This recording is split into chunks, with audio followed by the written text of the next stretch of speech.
Well, other than maybe getting a bike and breaking one's ankle, what I else? didn't break it. Oh, sorry, hairline fracturing your ankle. What else has been going on in everyone's lives?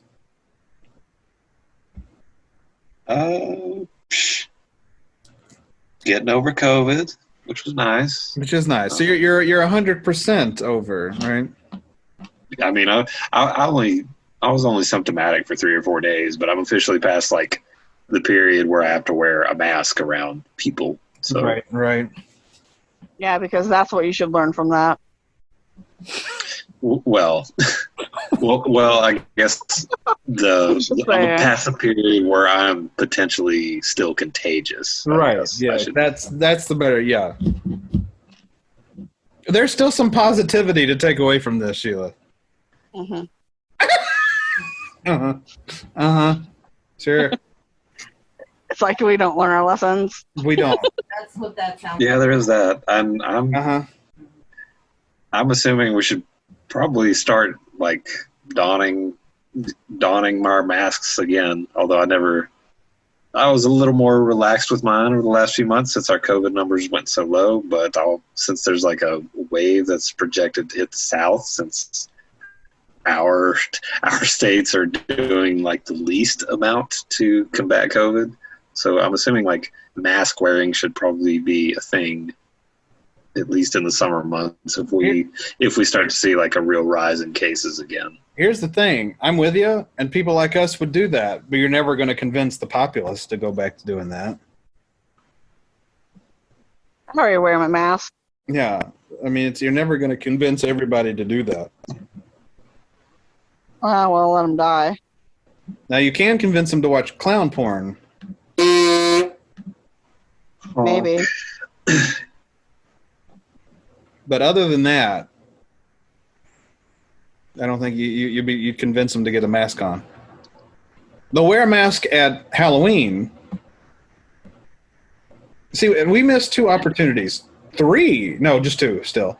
2020 and 2021, we should have been like, well, if you wear a mask on Halloween, you're helping to combat COVID, and nobody would have gone out because no one would want to wear a mask. Well, we just wear face paint then. Oh, yeah. And then everybody would look like a clown, so everybody would do... Let's see.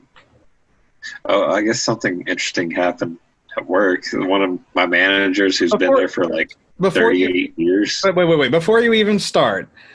Oh, God. This is how the greatest stories from P.O.R.C start. I guess there was something that happened at work. I don't know. This is depressing. It wasn't really funny. And then you just go into a gym. But okay, go ahead. You're a manager of 38 years.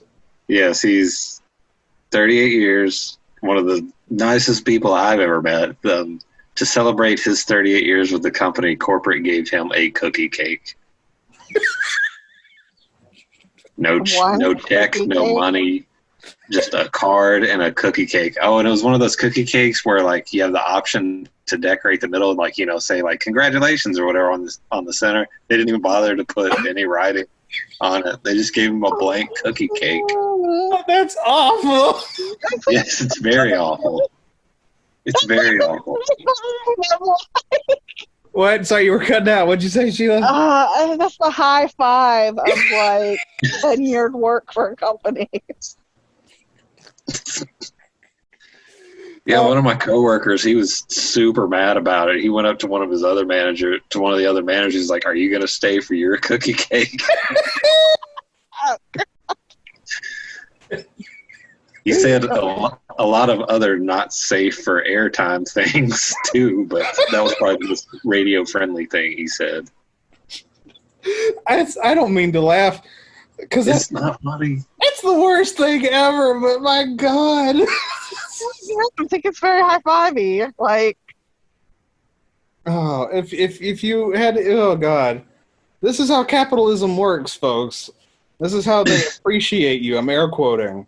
I'm telling you, that's why capitalism will wake you up out of your sleep coma. Because one day you put 4 decades into an organization, they're like, "We're so glad you're here. Here's a cookie cake."